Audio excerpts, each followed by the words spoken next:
মহাকারণিক তথাগত সম্যক সম্বুদ্ধ বিরাগময় বুদ্ধির ধর্ম আর বিশুদ্ধ সর্বগুণে গুণান্বিত অনুত্তর পুণ্যক্ষেত্র বুদ্ধির শ্রাবক সঙ্গ এই ত্রিবিধ শ্রেষ্ঠ রত্নকে সর্বপ্রথমে স্মরণ করছি।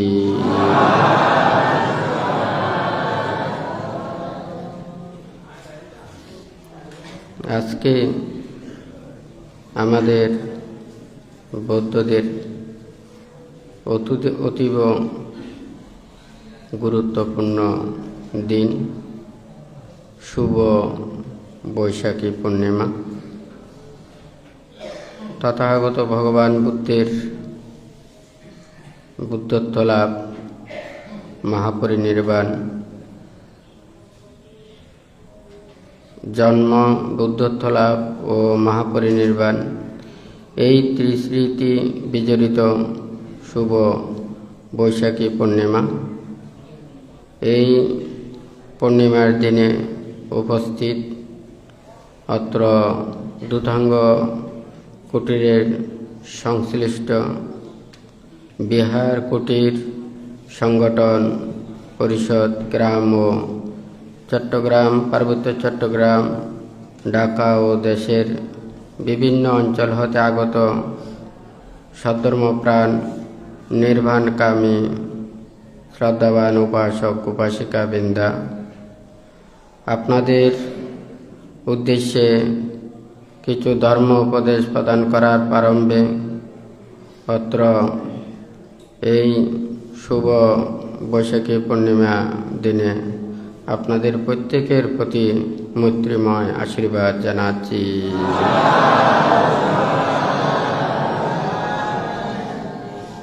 জগতে বুদ্ধির আবির্ভাব না হলে এই পৃথিবী লোভ, দেশ, মোহ, অবিদ্যা, তৃষ্ণায় আচ্ছাদিত হয়ে থাকে। এগুলো থেকে পরিত্রাণ পেয়ে নির্বাণ সত্যকে উপলব্ধি করে প্রত্যেকেই মুক্তির দ্বারপ্রান্তে আসার জন্য বুদ্ধের এই বিরাগ এবং ত্যাগময় ধর্ম প্রত্যেকের ধারণ করতে হবে। আজকে আপনারা যারা সমবেত হয়েছেন, বুদ্ধ সুদীর্ঘ ৪৫ বছর যাবৎ যেই ধর্ম দেশনা দিয়েছেন, আদিতে কল্যাণ, মধ্যে কল্যাণ এবং পর্যাবসানে কল্যাণ, মুক্তিকামী সত্যদের জন্য একমাত্র উপাদেয় সদৃশ বুদ্ধের এই ত্যাগের বাণী। আপনারা যারা এসেছেন কর্মফলকে বিশ্বাস রেখে, ত্রিরত্নের প্রতি শ্রদ্ধা রেখে, জন্মান্তরের প্রতি বিশ্বাস রেখে প্রত্যেকে নীরবে ধর্ম শ্রবণ করুন।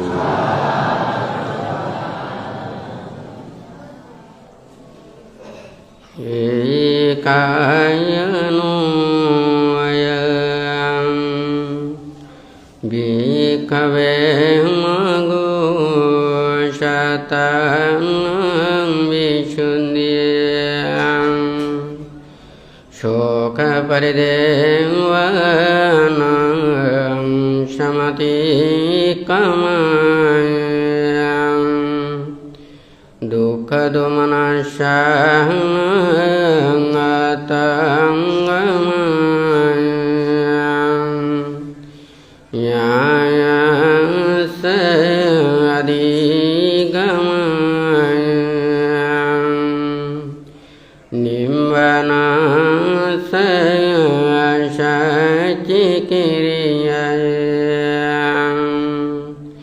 यदिदं चतारो सतिपठन्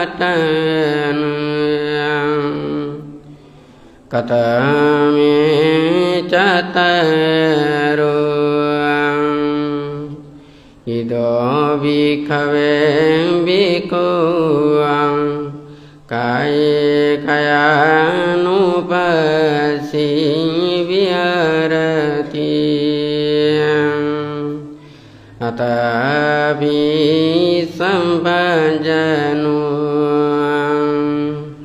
सतिमा विनयलोके अविजद्वनसे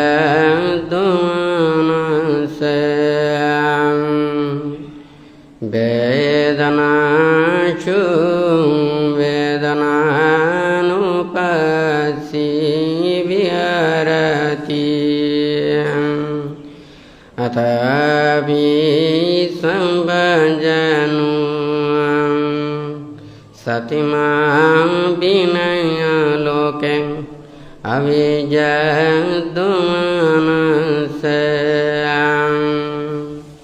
चिते चितानुपसी विहरति अथापि संभजनु सतिमा विनयलोके अविजद्वनसे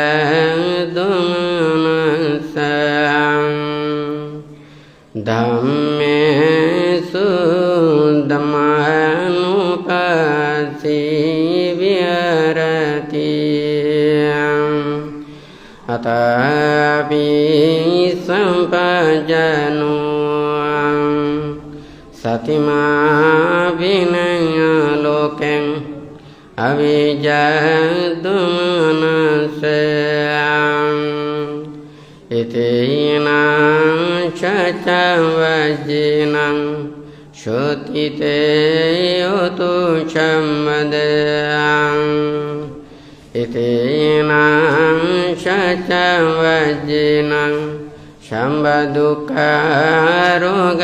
भजम् अन्तरायोपन्दवा विनाशमेन्तु इतीनां चवज्जिनां होतु ते जयमङ्गलन्ति।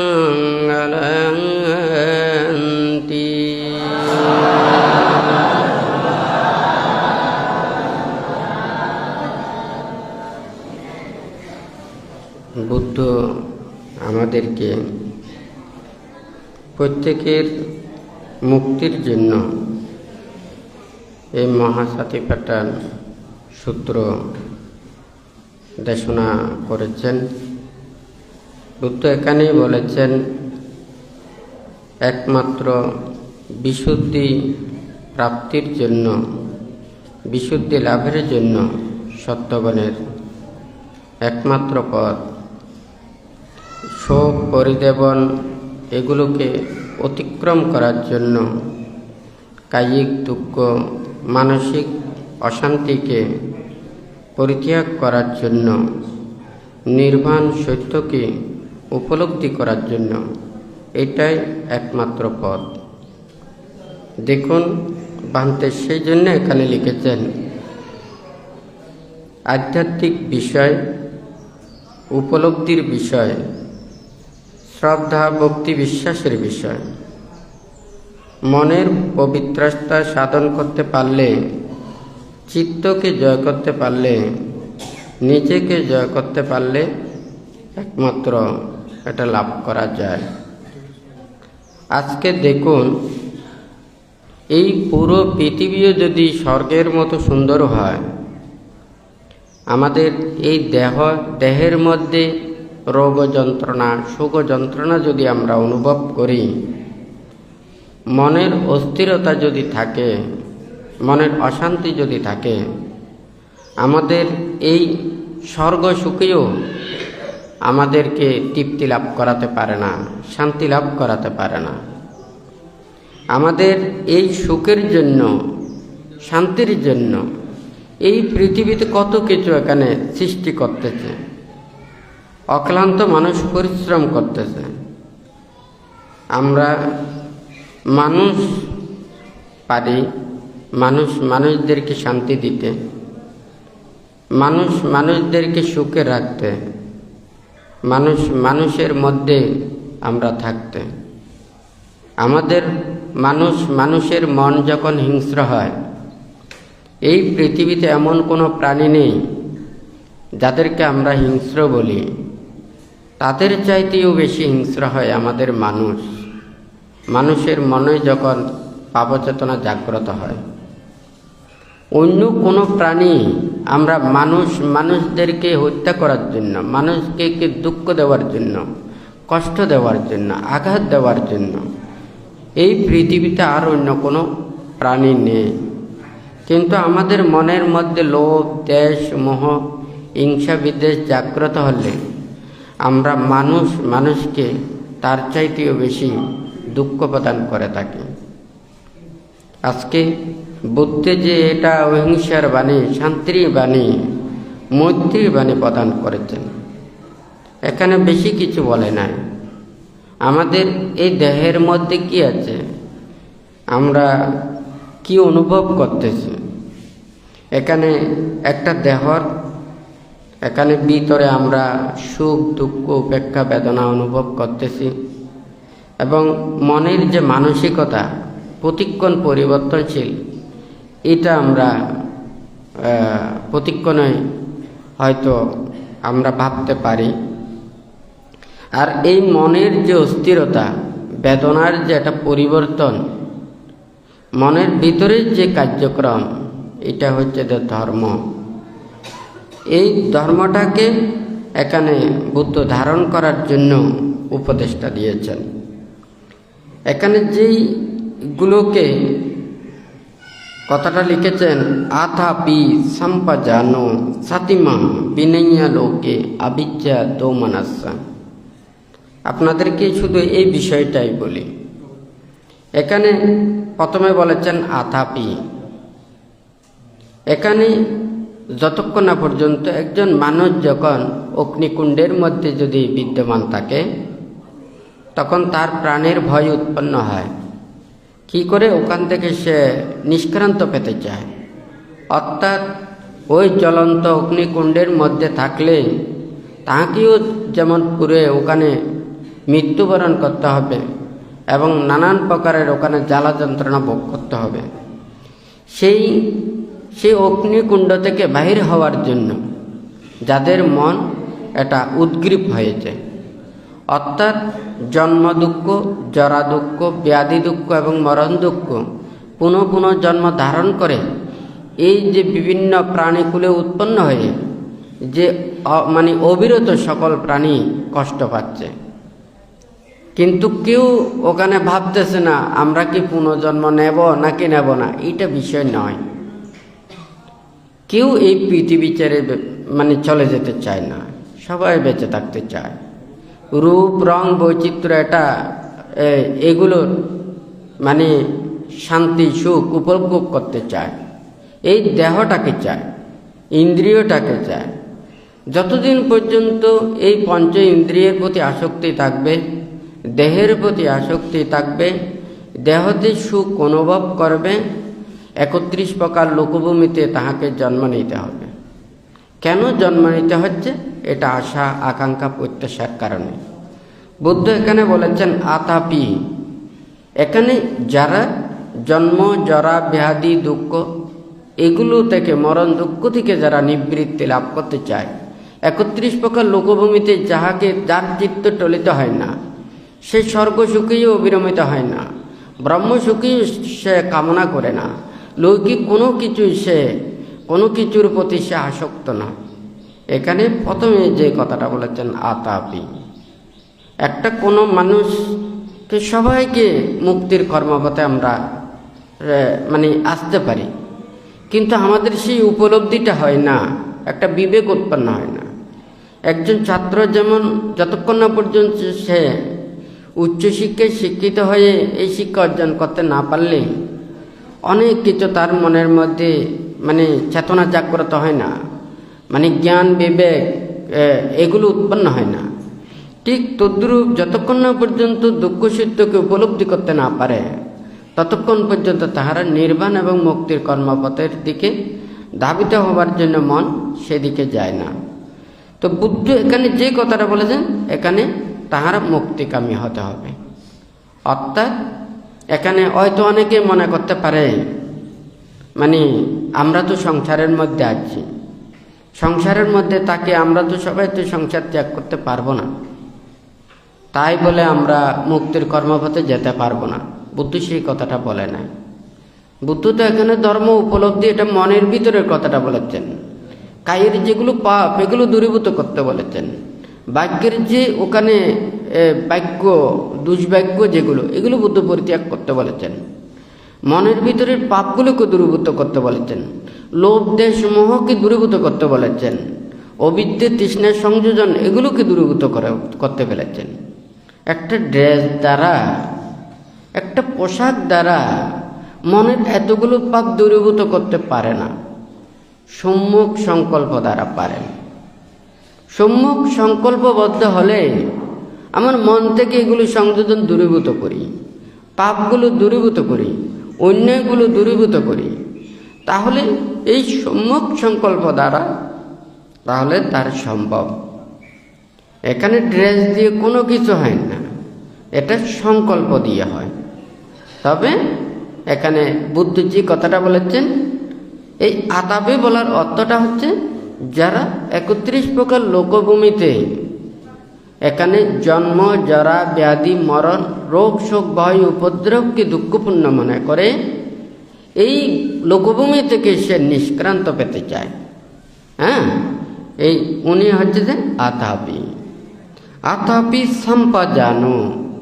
এখন উনি কি ভাববেন?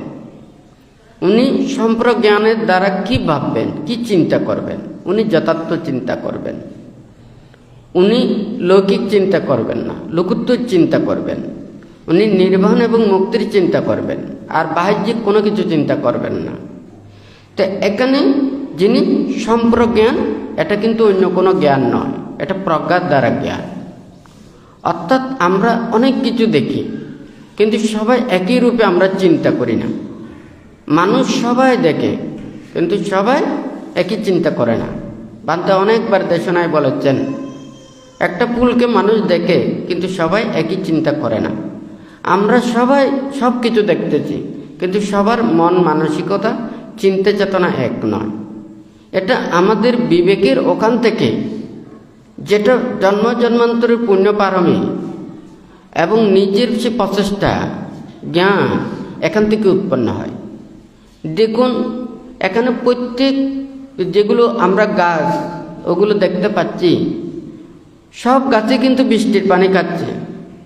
হ্যাঁ, সবাই কিন্তু একই বাতাস খাচ্ছে, কিন্তু সবার ফুল ফল একই ধরনের নয়। ওখানে সবার রস একই নয়। কারো ওখানে তিক্ত, কারো মিষ্টি, কারো টক, কারো যা হয় নাকি না। ঠিক তদ্রুপ মানুষে দেখতে সবাই এক। জন্ম জন্মান্তরে পুণ্য পারমী প্রচেষ্টা জ্ঞান এই হেতু দ্বারা তাহাদের চিন্তা চেতনা ভিন্ন হয়। তো সেই কারণে বুদ্ধির এই যে লোকোত্তর জ্ঞানগুলোকে উপলব্ধি করতে পারে না। এখন যদি যারা লৌকিকভাবে চিন্তা করেন, তাহাদেরকে এখানে এই চর্মচক্ষু দিয়ে বুদ্ধ জ্ঞানের এগুলো দেখানো সম্ভব নয়। আপনি তাদেরকে স্বর্গ দেখাতে পারবেন না, ওখানে ব্রহ্মলোক দেখাতে পারবেন না, ওদেরকে নির্বাণ দেখাতে পারবেন না। কারণ নির্বাণ তো দেখার জিনিস না, এটা উপলব্ধির বিষয়। সেই জন্য ভান্ত ওখানে লিখেছেন আধ্যাত্মিক বিষয়, উপলব্ধির বিষয়, শ্রদ্ধা ভক্তি বিশ্বাসের বিষয়। তাই এই যে নির্বাণ, এটা হচ্ছে যে উপলব্ধি। অর্থাৎ কায়ের দ্বারা যার কোনো ওখানে পাপ কাজ করবে না, বাক্যের দ্বারা সে যার কোনো মিথ্যা বিদ্যা কটু বেদ এই বাক্যগুলো সে পাপ বাক্যগুলো ভাষণ করবে না। সে মনের দ্বারা কোনো পাপ খারাপ চিন্তা করবে না, কারো ক্ষতি সাধন করবে না। মনকে সবসময় পবিত্রতা রাখবে, ভালো চিন্তা করবে। একজন মানুষের যখন কায়ের দ্বারা সে কোনো অন্যায় অপরাধ পাপ কাজ না করলে তার ডর ভয় নানান ধরনের সংকোচতা লজ্জা এগুলো উৎপন্ন হয় না। যখন মানুষ যখন পাপ কাজ করে, অন্যায় করে কিংবা অপরাধ করে, তখন এই ভয় উৎপন্ন হয়, লজ্জা উৎপন্ন হয়, সংকোচতা উৎপন্ন হয়। তাহলে ওখান থেকে যখন মনের ভিতরে যাহা কিছু পাপ এগুলো যখন থাকে, তখন তারা দুঃখ অনুভব করে। যখন কায় বাক্য মন শুদ্ধিত হয়, তখন কোনো দুঃখ থাকে না। বুদ্ধ তাই বলেছেন, ওখানে যার কায় শুদ্ধ, বাক্য শুদ্ধ এবং মনের পবিত্রতা অর্জন করে, যারা বিশুদ্ধতা প্রাপ্ত করতে পেরেছেন, একমাত্র তারাই এই নির্বাণ সত্যকে উপলব্ধি করতে পারেন। বানতে আরও অনেকবার বলেছেন। যেমন মনে করেন ওখানে আমাদের হয়তো মন এখানে দেখা যাচ্ছে না, আপনারা সবাই এখানে বসে আছেন, আপনাদের এত কিছু বানতে বলেন না, কারণ আপনাদের ওখানে সবাই বলে ধ্যানের মুক্তির কাজ হচ্ছে যে ধ্যান করা। ধ্যানটা কি? নাকি বসেই শুধু চোখ বন্ধ করে বসে থাকা? আমি মনে মনে যদি আরেকজনের হিংসা উৎপন্ন করি, আরেকজনের অনিষ্ট কামনা করি, আরেকজনের ক্ষতির কামনা করি, আরেকজনের দুঃখ কামনা করি, হ্যাঁ, এটা তো আমার ধ্যান হবে না। বুদ্ধ তো বলেছেন কান্তি পারমাং তাপো তিতিক্ষা নিভানাং পারমাং বাদান্তি বুদ্ধা, এই কথাগুলো বলেছেন। ক্ষমা, মৈত্রী, ধৈর্য, সহ্য, এই ত্যাগ, অহিংসা, এগুলো হচ্ছে যে কি ধ্যান, সমাধি। আপনি ওখানে কিসের মতো হতে পারবেন? কিসের মতো হতে হবে? আপনাকে পানির মতো হতে হবে, আপনাকে মাটির মতো হতে হবে। মাটি পানি কেমন? সে পানির প্রতি কত অত্যাচার, মাটির প্রতি কত অত্যাচার। সে মাটি পানি কোনোদিন বলে না আমাকে এত ময়লা করে কেন, আমাকে এত আঘাত করে কেন। ঠিক তদ্রূপ এই পৃথিবীতে এই অরাজকতা কোনোদিন এটা যাবে না। আপনি কাকে ওখানে কাকে আশ্রয় দেবেন? হ্যাঁ, আপনাকে যদি এই কীট পতঙ্গকে আপনি আশ্রয় দিতে চান, তাহলে আপনাকে ব্যাঙ মারতে হবে। হ্যাঁ, ব্যাঙের আশ্রয় দিতে চাইলে আপনাকে সাপ মারতে হবে, সাপের আশ্রয় দিতে চাইলে আপনাকে ওখানে চিল মারতে হবে।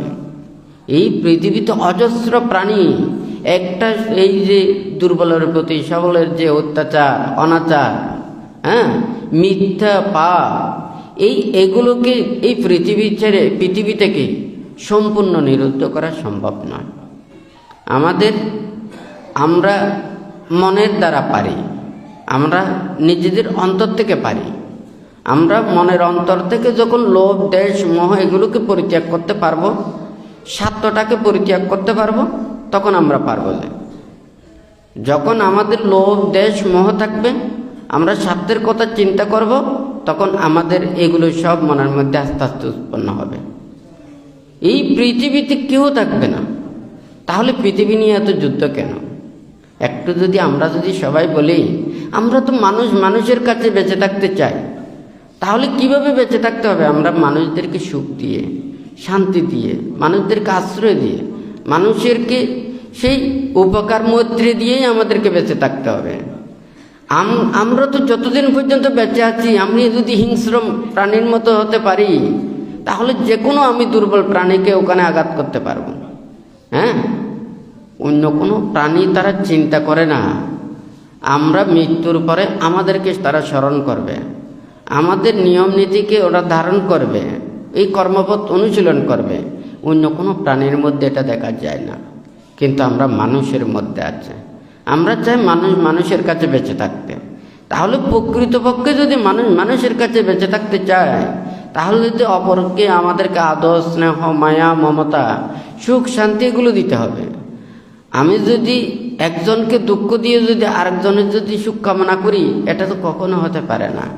আপনি এই পুরো পৃথিবীর লাভের জন্য যদি আপনি এত আরেকজনকে যতই এখানে দুঃখ, জ্বালা, যন্ত্রণা দেখ না কেন, মৃত্যুর সময় সব প্রবল বন্যায় যেমন সব কিছুকে ভাসিয়ে নিয়ে যায়, এই পৃথিবীর সব কিছু এখানে নিজেকে ভাসিয়ে নিয়ে যাওয়ার মতো সবগুলো পরিত্যাগ করে যেতে হবে, হয় নাকি না? কিন্তু যারা অজ্ঞানী মানুষ, ওনারা চিন্তা করে, ওনারা আসলে কোনো পাপ করে তা নয়। লোভ, দেশ, মোহ, হিংসা, অবিদ্যা, হ্যাঁ, তৃষ্ণার কারণেই এতগুলো সৃষ্টি হচ্ছে। যেমন সবাই রোগে কষ্ট পায়, এটা দোষ কার? সবাই বলবে যে জীবাণু, হ্যাঁ, ভাইরাস। ওই জীবাণু, ভাইরাস এগুলো থাকলে এই রোগটা সৃষ্টি হয়। হ্যাঁ, ওই জীবাণু, ভাইরাসকে দূরীভূত করতে পারলে যেমন ওই রোগ থেকে নিবৃত্তি পাওয়া যায়, হ্যাঁ, নিরাময় হওয়া যায়, ঠিক তদ্রূপ মনের ভিতরে লোভ, দেশ, মোহ, হিংসা, বিদ্বেষ এই চেতনাগুলোকে যদি দূরীভূত করতে পারে, তাহলে আর এই পৃথিবীতে কোনো ধরনের এখানে অরাজকতা থাকে না। এই পৃথিবীও একসময় স্বর্গের মতো ছিল, যখন মানুষেরা এত হিংসা, বিদ্বেষ ছিল না, এত বেশি লোভ, দেশ, মোহ ছিল না, তখন এটা স্বর্গের মতো ছিল। যখন মানুষের এই লোভ, দেশ, মোহ, হিংসা, বিদ্বেষ এগুলো বৃদ্ধি পাচ্ছে, তখনই এটা আস্তে আস্তে এখানে মানুষের সেই পুণ্যের অভাবের কারণে এই দুরবস্থাগুলো সৃষ্টি হচ্ছে। আসলে দেখুন, একটা যদি আমরা বন জঙ্গলের মধ্যেও যদি ওখানে বসে থাকতে দেখি, অন্যান্য পশু পাখি যেগুলো আছে সব প্রাণী চাই একটা প্রাণীর পাশে আসতে। যখন নীরবে ওখানে বসে থাকি দেখা যায় পাখি সত্ত্বে সত্ত্বে ওখানে একেবারে পাশে চলে আসে। কিন্তু আমরা যদি ভয় দেখাই দেখা যায় ওই মানে পশু পাখিগুলো আর পাশে আসতে চায় না, সে ভয়ে ওখান থেকে পালিয়ে যায়। আমরা মানুষ তো মানুষকে যতটুকু ভয় করি অন্য কোনো প্রাণীকে ভয় করি না। হ্যাঁ, মানুষকে যতটুকু অবিশ্বাস করে আর অন্য কোনো প্রাণীকে এত অবিশ্বাস করে না। কিন্তু আমরা তো মানুষের কাছে এত প্রিয় মনে করি, কিন্তু মানুষদেরকে এত বেশি এই যে দুঃখ দেয়, কষ্ট দেয়, আঘাত দেয়। হ্যাঁ, তাহলে আমরা তো মানুষের মধ্যে প্রিয় হতে পারতাম। অন্য প্রাণী ওখানে হাজার হাজার প্রাণী একসাথে বিচরণ করে, কিন্তু আমরা মানুষ পারি না। হ্যাঁ, স্বার্থের কারণে। দেখুন ওখানে যখন এই মানে বানতে মাঝে মধ্যে দেশনায় বলেন ওই টিয়া পাখির জাক, হ্যাঁ, আকাশে উড়ে না, এতগুলো টিয়া পাখির জাক একসাথে উড়ে যে ওখানে ঝগড়া বিবাদ থাকে না। হ্যাঁ, কিন্তু আমাদের মানুষের মধ্যে এই গাঠটি ফোঁজা, মানুষ বলে তো ধনী আর বলা হলো জ্ঞানী। ধনী কারা? যার চাইতে যত বেশি জোগাড় করতে পারে সে হয় ধনী, অর্থাৎ যার চাইতে যত বেশি টেনশনে থাকতে পারে উনি হচ্ছেন ধনী। আর জ্ঞানী কারা? হ্যাঁ, যারা যত বেশি মুখস্থ বলতে পারেন, সারাদিন আচামিচে বলতে পারেন, তিলকে তাল বানাতে পারেন, তালকে তিল বানাতে পারেন। কারণ যিনি সত্য কথা বলতে পারেন বেশি বলতে পারবেন না। আর যে সারাদিন মিথ্যে কথা, অন্যায়, অপরাধ, হ্যাঁ, যখন তখন যে ধরনের সেগুলো ধরনের স্বভাব হতে পারেন, ইনি হচ্ছে জ্ঞানী। হ্যাঁ, এই জ্ঞানী হতে গিয়ে একটু নীরব নিস্তব্ধ থাকতে পারেন না। হ্যাঁ, আর ধনী হতে গিয়ে টেনশন মুক্ত থাকতে পারেন না। বুদ্ধ আমাদেরকে কি শিক্ষা দিয়েছেন? বুদ্ধ এখানে চিন্তা করে দেখেছেন যে যতদিন পর্যন্ত এগুলো পরিত্যাগ করতে না পারবে এটা মুক্তির জন্য পারবে না, আর শুদ্ধির পথে আসতে পারবে না। তাদের আশা, আকাঙ্ক্ষা, প্রত্যাশা, কামনা, বাসনা এগুলো অজস্র থাকবে। তাহলে তাদেরকে ওইভাবে মুক্তির পথে আনা সম্ভব নয়। তবে পঞ্চশীল, অষ্টশীল প্রতিপালন করে ধর্মত জীবন আচরণ করার জন্য ওখানে উপদেশ দিয়েছেন। কিন্তু ওখান থেকে আরেকটা জগৎ বুদ্ধ সৃষ্টি করেছেন, সেটা হচ্ছে যে সংসার ত্যাগময় জগৎ। অর্থাৎ যারা সংসার ত্যাগ করবেন শুধু জঞ্জাল নয়, ওরা পরিশুদ্ধময় জীবন আচরণ করবেন। ওনারা কাজের দ্বারা কোনো পাপ কাজ করবেন না, ওনারা বাক্যের দ্বারা কোনো ধরনের মিথ্যা বিতে কটুবেত এগুলো করবেন না। মনের দ্বারাও কোনো প্রাণীকে আঘাত দেবেন না, দুঃখ দেবেন না। নাহি পব্বাজিত পরুপগাতি সমনু হুতি পারং বিহেটয়ন্ত। অপরকে আঘাত দিয়ে কেউ পব্বজিত হতে পারে না, অন্য প্রাণীকে কষ্ট দিয়ে সেও সমন হতে পারেন না। অর্থাৎ ওনারা সকল প্রাণীর প্রতি মৈত্রীর পরায়ণ হয়ে ওনারা জীবন অতিবাহিত করেন। অর্থাৎ এই মানব লোকের মধ্যে লোভ, দেশ, মোহ, হিংসা, বিদ্বেষ এই কতগুলো প্রাণীর মধ্যে বিচরণ করে একমাত্র এই বুদ্ধ প্রমুখ ভিক্ষু সংঘরায় ওনারা পরিশুদ্ধময় জীবন আচরণের জন্য আরেকটা কর্মপথ বুদ্ধ আবিষ্কার করেছেন। কিন্তু আমরা কতজন এটাকে চিন্তা করছি, এটাকে ভাবছি। বুদ্ধির এই চিন্তাগুলো মানুষের কাছে পৌঁছাতে হবে। এইটা আরেকটা জগৎ, যে জগতের মধ্যে ওখানে স্বার্থ নেই। যে যত বেশি নির্বাণ এবং মুক্তির দিকে যাবে ওখানে সে শান্ত হয়ে যাবে, হ্যাঁ, ধীর স্থির হয়ে যাবে। যেমন মনে করুন আমাদেরকে প্রথম সংকল্প, উনি আহারের জন্য চিন্তা করবেন না, বস্ত্রের জন্য চিন্তা করবেন না, বাসস্থানের জন্য চিন্তা করবেন না, এবং ওষুধ প্রত্যয়ের জন্য চিন্তা করবেন না। এই চারিটা আমাদের যারা সংসারের মধ্যে থাকতে হলে ওনাদেরকে জীবন চলার জন্য অর্থ উপার্জন করতে হয়। এখন এই অর্থ উপার্জন করতে হলে তাহাদেরকে কর্ম করতে হয়, অর্থের কর্ম করতে হয়। বুদ্ধ আমাদেরকে, ভিক্ষু আমাদেরকে বলেছেন তোমরা অর্থ ধরতে পারবে না, টাকা পয়সা ধরতে পারবে না। কারণ টাকা পয়সা যখন ধরতে মানা করে দেবে এখন উপার্জনের কথা আসবে না। সঞ্চয়ের কথা আসবে না, ক্রয় বিক্রয়ের কথা আসবে না। হ্যাঁ, তাহলে সে যখন এইগুলো জমাতে পারবে না, একটা পাখি যেমন দুইটা ডানার বার করে যেখানে ইচ্ছে সেখানে বিচরণ করে, এই প্রজ্ঞচিত জীবনও সেইভাবে পরিশুদ্ধময় জীবন আচরণ করে ওনারা স্বাধীনভাবে নিষ্কলুষ নিষ্পাপভাবে ওনারা সব জায়গায় বিচরণ করবেন। কিন্তু এটা তো আমাদের উপরের কথা, কিন্তু মনের ভিতরেরটা পরিশুদ্ধ করতে না পারলে আমরা তো এটা বহিঃপ্রকাশ করতে পারবো না। তো যাই হোক, বুদ্ধির এই কর্মপথ বানতে চায়, এখানে নির্বাণ মুক্তি এটা সবাই চায়, সব প্রাণী চায়, কিন্তু আমাদের সেটা বুঝার মতো জ্ঞান উৎপন্ন হতে হবে। যেমন বুদ্ধ বলেছেন হেতু মানে যারা অহেতুক পুদ্গল ওনারা পারবেন না, যাহাদের ইন্দ্রিয় বিকল ওনারা পারবেন না, যারা দ্বিহেতুক পুদ্গল ওনারা চেষ্টা করলে দ্বিহেতুক পুদ্গল হবার জন্য ওনারা প্রচেষ্টা চালাতে পারবেন। আর যারা দ্বিহেতুক পুদ্গল ওনারা চাইলে কল্যাণ মিত্রদের সান্নিধ্যে থাকলে ওনারা যথাযথ ধর্ম আচরণ করলে ওনারা প্রজ্ঞা লাভের দিকে আসতে পারেন। একটা গাছে দেখুন, ওখানে একটা গাছের মধ্যে ওখানে কচি পাতাও দেখা যায়, হ্যাঁ, বয়স্ক পাতাও দেখা যায়, কলিও দেখা যায়, ফুলও দেখা যায়, কাঁচা ফলও দেখা যায়, কিন্তু একটা ফল যখন পাকে সেই ফল থেকেই একমাত্র সুমিষ্ট রস পাওয়া যায়, আর অন্য কোনোটাতে পাওয়া যায় না। এই অজস্র মানুষের মধ্যেও তাহাদের পুণ্যপারমী যতদিন কোন পরিপূর্ণতা না হবে ততক্ষণ পর্যন্ত এটা বুঝতে পারেন না। তো বুদ্ধির এই কথাগুলো, লঘুত্তর কথাগুলো, আধ্যাত্মিক বিষয়গুলো আমাদের সাধারণ মানুষ যখন এই চর্মচক্ষু দিকে দেখতে চায়, নিজেদের সাধারণ জ্ঞান দিয়ে যখন এটা অনুভব করতে চায় তখন এটা বুঝতে পারেন না। বুদ্ধ বলেছেন যে বুদ্ধ এই জ্ঞানগুলো কিভাবে আহরণ করেছেন, কিভাবে প্রদান করেছেন। বুদ্ধ বলেছেন যে আকাশের মধ্যে যেমন কোনো চিহ্ন নেই, ঠিক তদ্রূপ আমি যেই যাহা কিছু জয় করেছি এটা কোনোদিন পরাজিত হওয়ার বিষয় নয়। হ্যাঁ, কেউ আমাকে পরাজিত করতে পারবে না। আকাশের যেমন ওখানে কোনো ধরনের ওখানে চিহ্ন থাকে না, ঠিক তদ্রূপ বুদ্ধ যেটা চিন্তা করেন, ভাবেন, উপলব্ধি করেন সাধারণ মানুষের দ্বারা সম্ভব নয়।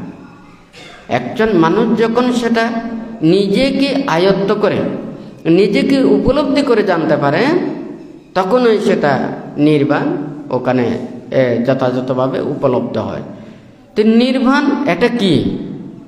যেখানে কোনো লোভ নেই, দেশ নেই, মোহ নেই, সংযোজন নেই, তৃষ্ণা নেই, যেখানে কোনো প্রকার জন্ম, জরা, ব্যাধি, মৃত্যু এগুলো নেই। এখানে অনেকেই এটা মনে করে নির্বাণ ওখানে গেলে, আমি নির্বাণে গেলে ওখানে তো কোনো কিছু নেই, হ্যাঁ, তাহলে ওখানে যাব কেন?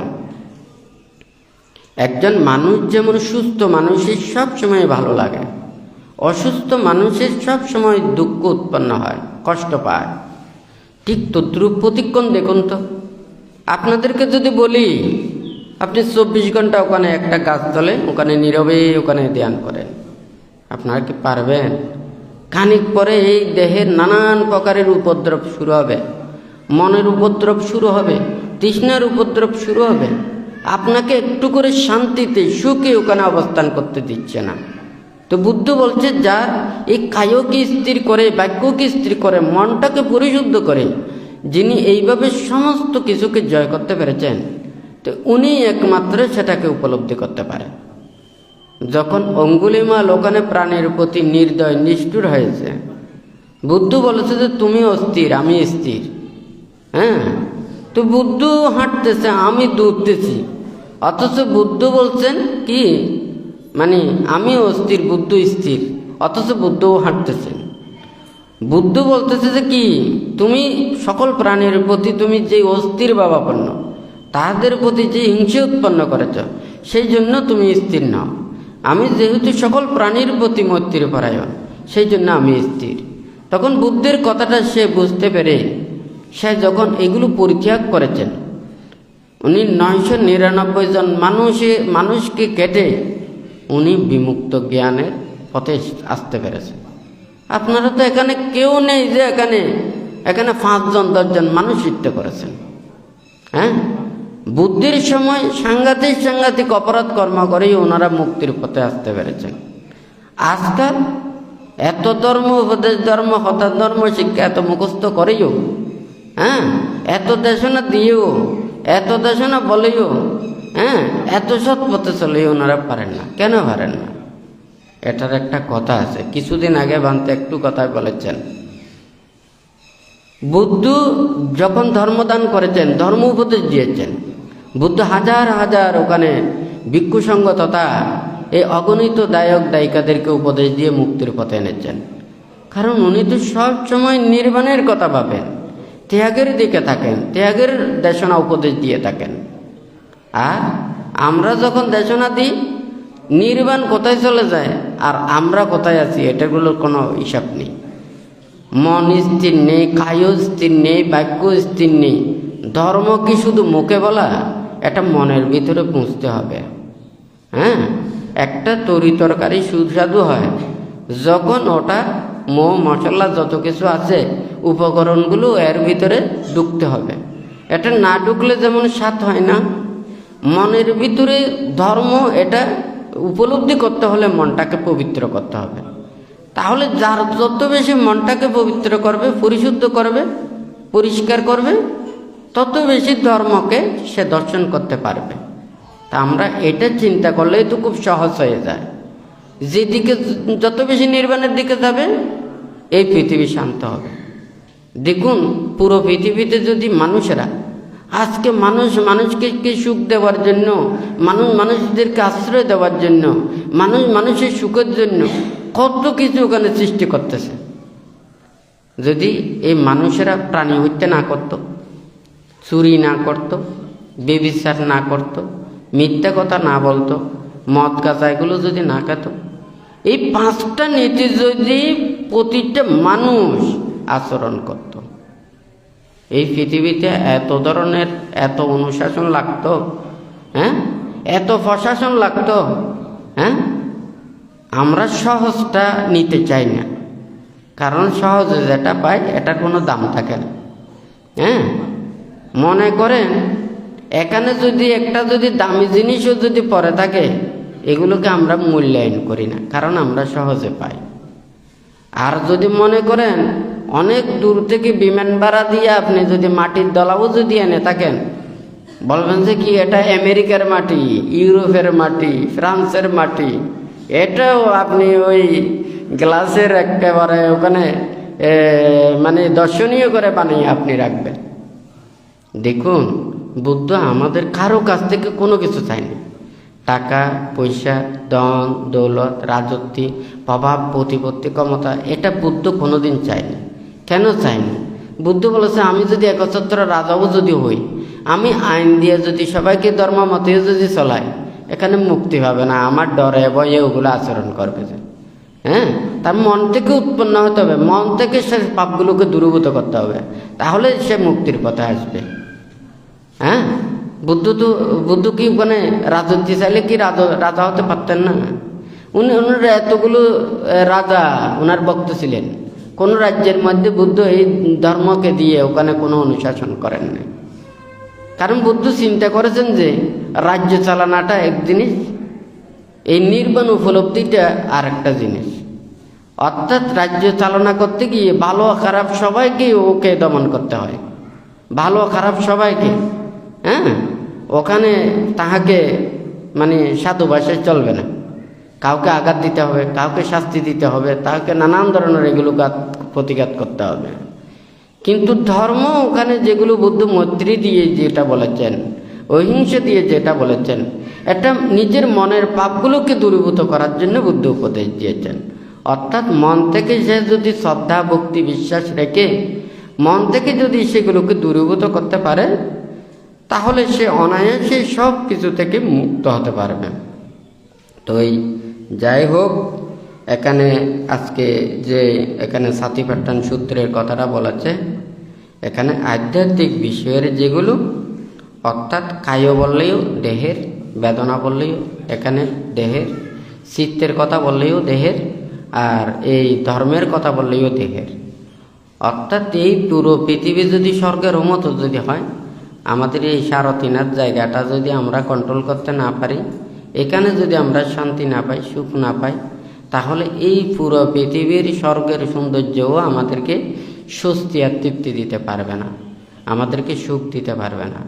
বুদ্ধ বলছে যে কি, এই দেহটাকে যে নিয়ন্ত্রণ করে নিজেকে জয় করতে পারবে, নিজের এই যে কায় বাক্য মনটাকে সংশোধন করতে পারবে, একমাত্র তারাই একমাত্র মুক্তির কর্মপথের দিকে আসতে পারবে। তো এই যাই হোক, বান্তে যেহেতু আজকে এই কথাটা এখানে বলেছেন, তো আজকে বান্তে দেশনার শেষ করার আগে আজকে একটা ঘোষণার বিষয় আছে। তো এই ঘোষণাটাও দেশনার মধ্যে ওখানে দিচ্ছি, যেহেতু এখানে অনেক মানুষেরা এখানে শ্রবণ করে।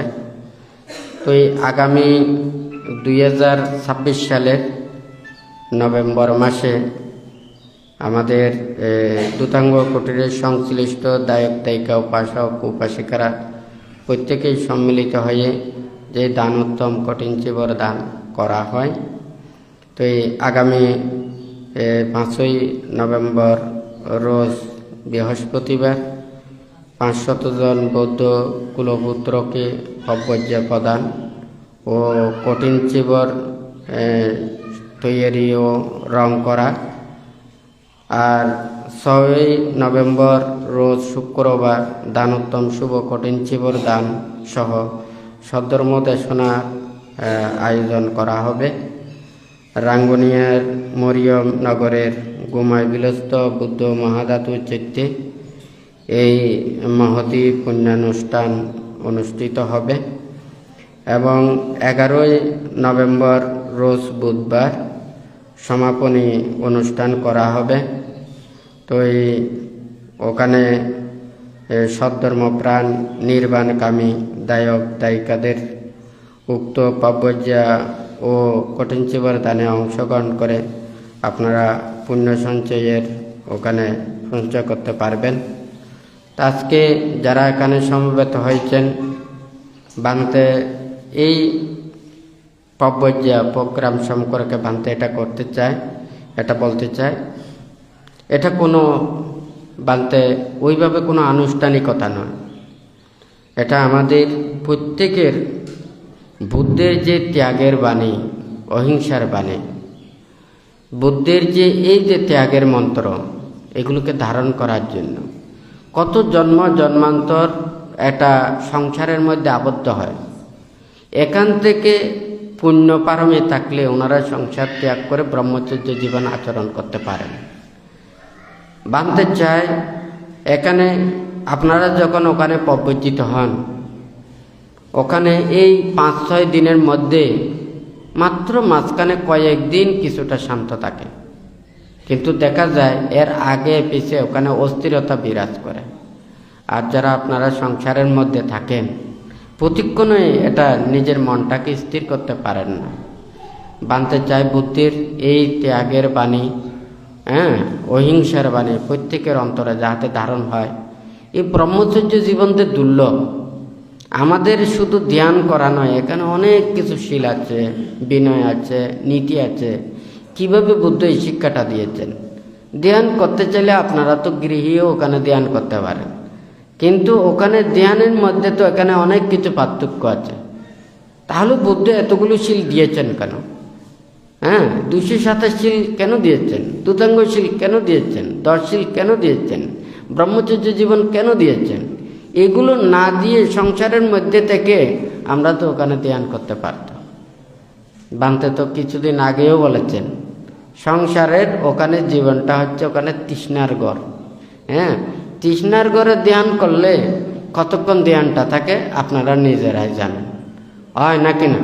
আর যদি বলেন যে না, এটা তৃষ্ণার ঘর নয়, আমরা মনে প্রাণে ধ্যান করতেছি, একটা একেবারে যেখানে কোনো মানুষজন নেই, নির্জন অরণ্যে পাহাড়ের চূড়ায়, ওখানে 7 দিন ওখানে তাকে রেখে তারপরে জানতে পারবেন যে কি গড়টা তৃষ্ণার নাকি আরামের। তখন ওখানে পাহাড়ের চূড়ায় দেখবেন যে ওখানে মন আর টিকবে না, চোখ দিয়ে শুধু পানি পড়বে, হ্যাঁ, তুই কি দুঃখ উপলব্ধি করেছে। সংসারের মধ্যে থাকলে ওখানে তো যা কিছু চতুর্দিকে দেখা যায় এগুলো সব তৃষ্ণার দর্শন, তৃষ্ণার শ্রবণ। হ্যাঁ, এই যা কিছু দেখা যায় এগুলো সব আপনি যেমন গঠন করেছেন, এগুলো না দেখলেই আপনাদের মন ফুরে। এগুলো তো সারা জীবন ওখানে দেখতে চাইবে, আপনি এগুলো তো ত্যাগ করতে পারতেছেন না। নির্বাণ আর মুক্তিটা হচ্ছে কি ত্যাগ। হ্যাঁ, বুদ্ধ ওখানে বিচরণ করেছেন কেন? ওখানে ব্রহ্মচর্য জীবনের এইভাবে ধারণ করতে বলেছেন। এত হাজার হাজার লক্ষ লক্ষ কোটি কোটি ভিক্ষু সমান ওনারা ত্যাগের বাণী বানতে চায়। বুদ্ধির নিয়ম নীতি বিনয় এবং এই ব্রত শিক্ষাপদগুলোকে আমরা ধারণ করতে না পারলে আমরা কেউ মুক্তির পথে আসতে পারবো না। বুদ্ধ যেমন ওখানে ধর্মটাকে ওখানে পরিচালনা করেছেন, শিক্ষা দিয়েছেন, আমাদেরকেও সেইভাবে আমাদেরকে মেনে নিতে হবে। আমরা যদি ওইভাবে যদি মেনে না নিয়ে আমাদের যা ইচ্ছে তা যদি ওইভাবে চলি, এটা ধর্ম আর থাকবে না। কারণ সবাই ওখানে ধনী হতে চায়, জ্ঞানী হতে চায়। বুদ্ধ বলেছে যে তুমি ধনী হওয়া পরিত্যাগ করো, জ্ঞানী হওয়া পরিত্যাগ করো, শুধু তুমি নির্বাণ চাও, তাহলে আমার কাছে আসো। হ্যাঁ, আর তুমি যদি বলো যে না আমি জ্ঞানী হতে চাই, ধনী হতে চাই, তাহলে তুমি পারবে না। কারণ তোমার ধনী হতে হলে তোমার টাকা পয়সা দ্বন্দ্ব লাগবে। বুদ্ধ তো বলেছেন তুমি টাকা পয়সা ধরতে পারবে না, তোমার অষ্ট পরিষ্কার ছাড়া বাহ্যিক ওগুলো রাখতে পারবে না, তাহলে এগুলো নিয়ে চিন্তা করতে পারবে না। তখন তুমি সমস্ত কিছু কাছে যদি অনাসক্তভাবে থাকতে পারো, তুমি পারবে যে ওই বন জঙ্গলে ওখানে অষ্ট পরিষ্কার নিয়ে নির্লিপ্তভাবে ওখানে ধ্যান করতে পারবে। এই সাতিবাট্টান সূত্রে যে বানতে বলে যে আতাপি সাম্পাজানো সাতিমা বিনয়া লোকে আবিজ্ঞা দোমানাসান। হ্যাঁ, ইহ জগতে লোকে আবিজ্ঞে দোমানাসাং, এই কথাটাগুলো কি বলেছেন? অর্থাৎ মন চিত্ত 31 প্রকার লোকভূমির মধ্যে আশা আকাঙ্ক্ষা প্রত্যাশা কোনো কিছুর মধ্যে মনটাকে আবদ্ধ করতে পারবে না। এগুলো সব পরিত্যাগ করে আপনাকে স্মৃতিমান হতে হবে।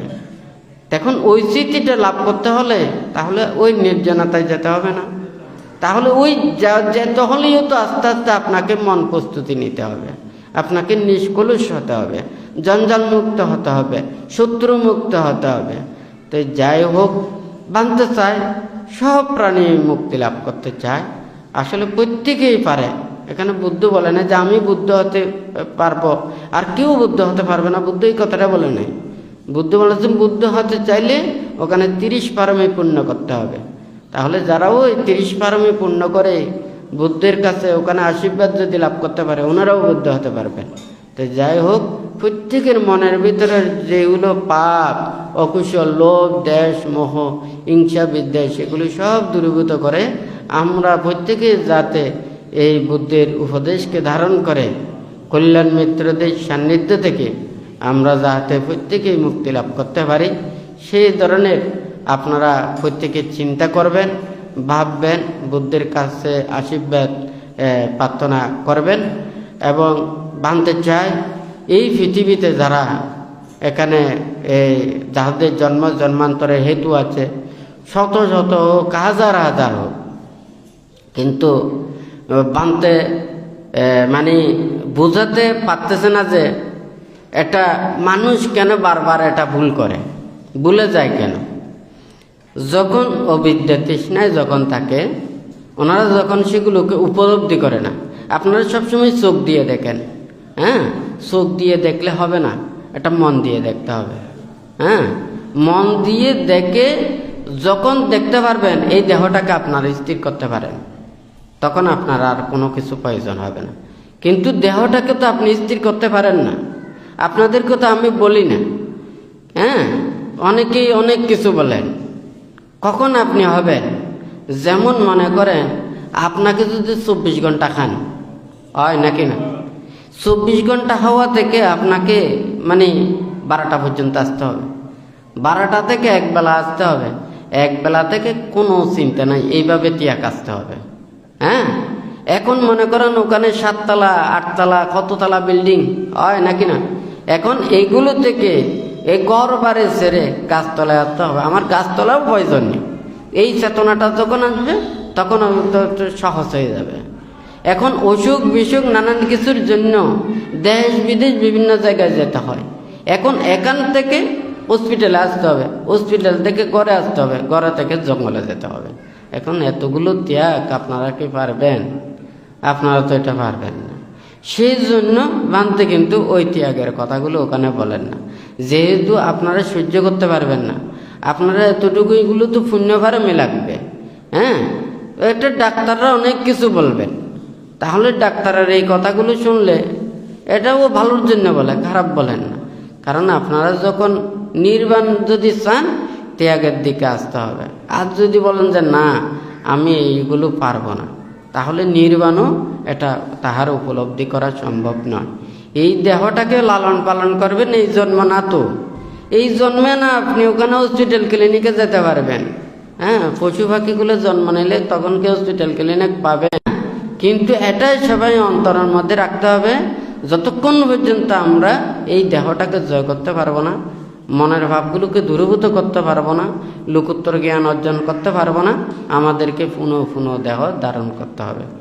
যাই হোক, আপনারা প্রত্যেকে যাতে কল্যাণ মিত্রদের সান্নিধ্য থেকে করতে পারেন, সেই রূপে মনের মধ্যে শ্রদ্ধা ভক্তি বিশ্বাস থেকে বুদ্ধ ধর্ম সংঘের কাছে আশীর্বাদ প্রার্থনা করে 3বার সাধুবাদ প্রদান করুন।